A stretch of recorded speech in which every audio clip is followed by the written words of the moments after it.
হারামখোররা অনেক চকচকা life lead করে, আমরা দেখে মনে করি কত সুখে আছে, কিন্তু ও জানে ও নিজে একটা চোর। জানে কি জানে না? এটারে বলে অপরাধ বোধের অদৃশ্য দাহন। ভেতর থেকে জ্বালা পোড়া আছে, উপর দিয়ে হাসে ফিটফাট, ভেতরে কিন্তু সদরঘাট।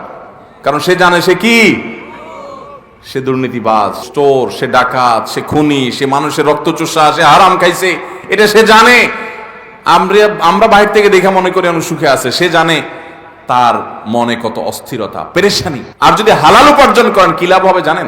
সব বাদ দেন, নগদ লাভ হবে কি?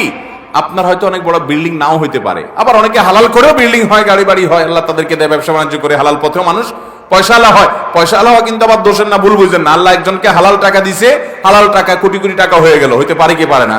পারে, কিন্তু এটা কঠিন।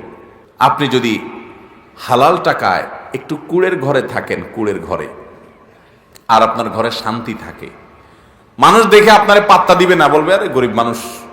ওই যে দেখেন না, কোন এক বেটা আছে অনলাইনে শুধু গালি দেয়, তোরা গরিব মানুষ।